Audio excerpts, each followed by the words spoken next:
আসসালামু আলাইকুম রহমতুল্লাহি ওয়া বারাকাতুহু। আপনারা সবাই কেমন আছেন? আশা করি আপনারা সবাই অনেক ভালো আছেন। তো প্রতিদিনের নিয়ে আবারও আপনাদের সম্মুখে আমি উপস্থিত হয়ে গেছি নিত্য নতুন একটি টিউটোরিয়াল নিয়ে। তো আজকের এই ক্লাসটি হবে আপনার নিজের ফ্যামিলিকে নিয়ে আপনি বক্তৃতা কিভাবে দেবেন। কেননা আপনি যখন একটা কোচিংয়ে অথবা একটা স্কুলে আপনি যখন পড়েন তখন আপনাকে, অথবা একটা কলেজে অথবা মাদ্রাসা যখন আপনি পড়েন তখন আপনাকে বলা হয়, হ্যাঁ তুমি দাঁড়াও এবং যার যার একজন একজন করে জিজ্ঞাসা করা হয়, বলো যার যার ফ্যামিলি সম্পর্কে বলো। এমত অবস্থায় সবাই কিন্তু বাংলাতে বলার চেষ্টা করে, কিন্তু এমত অবস্থায় আপনি যদি আপনার ফ্যামিলি সম্পর্কে যদি ইংরেজি কিছু যদি বলেন, তাহলে এমত অবস্থা সবাই আপনার প্রতি অবশ্যই একটা আকর্ষণ বাড়বে এবং টিচারও মনে করবে হ্যাঁ he is very good student because he can speak his family about speak, he can tell us his family about English, সে তার পরিবার সম্পর্কে আমাদেরকে ইংরেজিতে বলতে পারে। ওকে, তাহলে এমত অবস্থায় আপনি কী করে হুবহু বক্তৃতাটা কীভাবে মুখস্থ করবেন এবং আমি বাংলাতে A to Z অর্থ সহকারে আপনাকে বুঝিয়ে দেব। তাহলে আপনি হুবহু বক্তৃতাটা মুখস্থ করে দেবেন আপনার ফ্যামিলি সম্পর্কে, কেমন, এবং আপনারা কোন ধরনের বক্তৃতা চান অবশ্যই আমাকে কমেন্ট করে জানাবেন। আর হ্যাঁ, আপনি যদি আমার চ্যানেল নতুন অথবা পেজে নতুন দর্শক হয়ে থাকেন অবশ্যই আশা করি চ্যানেলটি সাবস্ক্রাইব করবেন এবং পেজটি ফলো করে রাখবেন। এবং আপনি যদি যারা একদমই নতুন, আশা করি দেখতে থাকেন, দেখতে দেখতে অবশ্যই ভালোবাসা শুরু, দেখতে দেখতে ইনশাল্লাহ আশা করি ভালো লাগার থেকে ভালোবাসা শুরু হয়ে যাবে। তারপরে আপনারা সাবস্ক্রাইব এবং লাইক শেয়ার করবেন। তো চলুন আমরা আমাদের মূল আলোচনায় চলে যাই।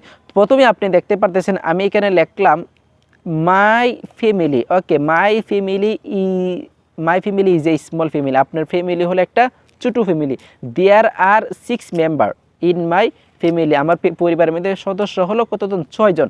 ফর এক্সাম্পল মনে করেন আপনার পিতা এবং আপনার মাতা, ওকে, আপনার প্যারেন্টস, এবং আপনার একজন ভাই একজন বোন, তাহলে আপনি কি বলবেন? দেয়ার আর 4 মেম্বার ইন মাই ফ্যামিলি। আমার পরিবারের মধ্যে হয়েছে গিয়ে 4 জন সদস্য। অর্থাৎ আপনার পরিবারের মধ্যে যতজন সদস্য হয় আপনি এখানে অতজন খালি বসিয়ে দেবেন। তাহলে আপনি কীভাবে শিখবেন? বলবেন my family is a small family, there are 6 member in my family. আমার ফ্যামিলি হলো একটা ছোটো ফ্যামিলি এবং আমার ফ্যামিলির সদস্য হলো 6 জন। ঠিক আছে, আপনি আশা করি অর্থ সহকারে বুঝতে পারতেছেন। তারপর আপনি বলবেন এট ফার্স্ট, সর্বপ্রথম I want to tell my father. সর্বপ্রথম আমি আমার পিতা সম্পর্কে বলতে চাই। আবার আপনি দেখেন, আপনি সর্বপ্রথম কী বলবেন? আপনি বলবেন at first I want to tell my father. সর্বপ্রথম আমি আমার পিতা সম্পর্কে বলতে চাই। At first I want to tell my father. সর্বপ্রথম আমি আমার পিতা সম্পর্কে বলতে চাই।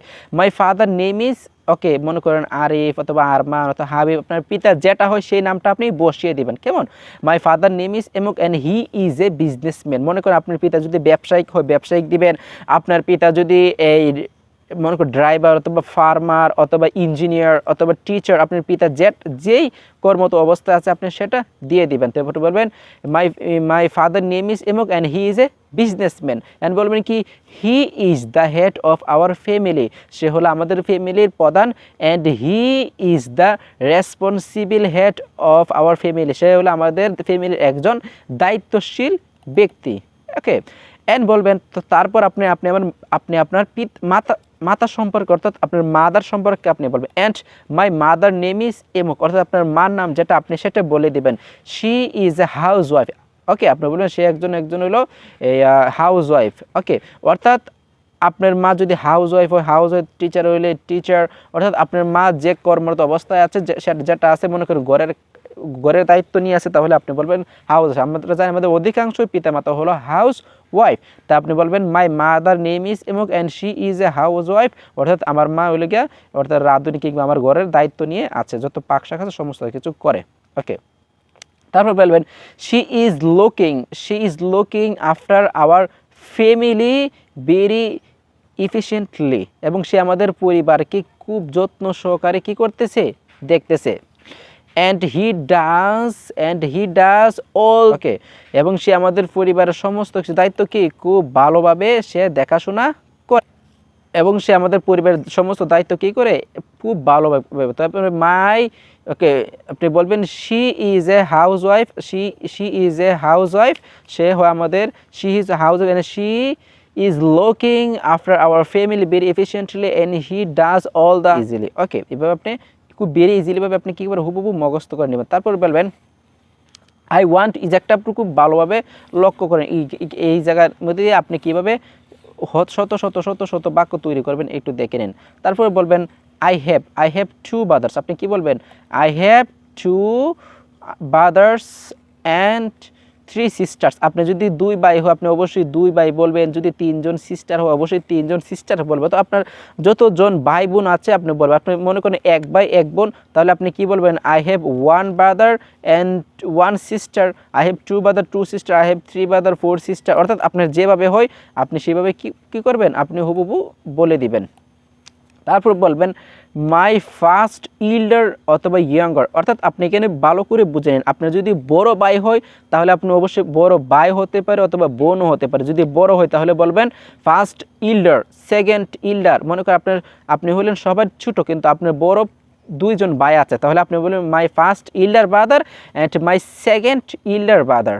ওকে, অর্থাৎ মনে করেন আপনার ছোটো, আপনি হলেন সবার বড় কিন্তু আপনার ছোটো 2 জন আরও ভাই অথবা বোন আছে, তাহলে আপনি বলবেন মাই ফার্স্ট ইয়াঙ্গার ব্রাদার অথবা সিস্টার।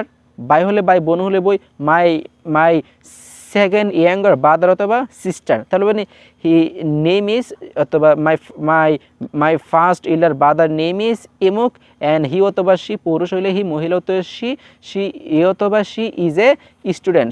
সে একজন ছাত্র এবং কোন ক্লাসের সেটাও আপনি বলবেন। মানে সে কি মনে করেন এখানে কি সে কি ক্লাসের মানে স্কুলের নাকি কলেজের নাকি ইউনিভার্সিটির, যেটা হয় সেটা আপনি বলে দিবেন। তাহলে আপনি বলবেন মাই ফার্স্ট ইয়াঙ্গার অথবা elder brother, okay, his name is এমুক and he is a student এমন স্কুল, এমন কলেজ অথবা এমন ইউনিভার্সিটি অ্যান্ড হোলসো। এইভাবে আপনি কী করবেন? প্রেজেন্ট করবেন মাই second elder brother and my third elder brother.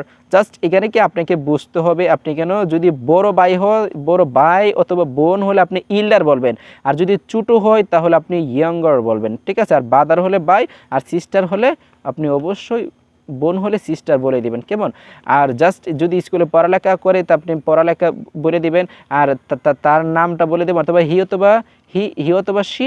তারপরে স্টুডেন্ট না হলে হি ইজ এ ওয়ার্কার অথবা হি ইজ জবিং অথবা হি ইজ এ ড্রাইভার। আপনি যেটা খুশি এটাই আপনি বসিয়ে দেবেন। যদি পড়ালেখা করে এটা দিয়ে দিবেন, আর যেটা না করে অথবা এটা, অথবা যদি মেরিট হয় বলতে পারেন হি ইজ এ মেরিট, ওকে, অথবা অর্থাৎ যে কর্মরত অবস্থা অথবা যে পড়ালেখার অবস্থায় আছে আপনি সেটা বসিয়ে দেবেন। তারপরে আপনি বলতে পারবেন আই লাভ মাই ফ্যামিলি, আমি আমার পরিবারকে ভালোবাসি। আই লাভ মাই ফ্যামিলি, আমি আমার পরিবারকে ভালোবাসি। তারপর বলবেন দ্যাটস অ্যাবাউট মাই ফ্যামিলি, আজ আমার পরিবার সম্পর্কে এই পর্যন্তই। আশা করি আপনি যদি বক্তৃতা যদি হুবহু মুখস্থ করে রাখেন, ইনশাল্লাহ আশা করি আপনার স্পিকিং ইংলিশের ক্ষেত্রে অনেক দক্ষ হয়ে যাবেন এবং প্রায় অনেক ক্ষেত্রেই আপনি ইংরেজিতে কথা বলার ক্ষেত্রে আপনি এটা অনেক হেল্পফুল হয়ে যাবে। তো আশা করি আজকের এই ক্লাসটি এবং আজকের এই ভিডিওটি আপনাদেরকে আমি পর্যাপ্ত পরিমাণে বোঝানোর চেষ্টা করেছি। তার মধ্যে যদি আপনি যদি কোনো জিনিস না বুঝে থাকেন অবশ্যই আপনি কমেন্ট করে জানাবেন। ইনশাল্লাহ আমরা সর্বোচ্চ চেষ্টা করব আপনাদেরকে কমেন্টের উত্তর দেওয়ার জন্য, রিপ্লাই দেওয়ার জন্য এবং আপনাদেরকে প্রশ্নের উত্তর দেওয়ার জন্য। তো ততক্ষণ ভালো থাকেন, সুস্থ থাকেন। আবারও একটি কথা না বললেও না, আপনি যদি আমাদের চ্যানেল অথবা পেজে নতুন দর্শক হয়ে থাকে অবশ্যই আশা করি চ্যানেলটি সাবস্ক্রাইব করে নেবেন এবং পেজটি ফলো করে নেবেন, তাড়াতাড়ি আমরা ধন্য। তো ভালো থাকেন, সুস্থ থাকেন। আশা করি অন্যদিন দেখা হবে অন্য কোনো টিউটোরিয়াল নিয়ে। আসসালামু আলাইকুম ওয়া রাহমাতুল্লাহি ওয়া বারাকাতুহু।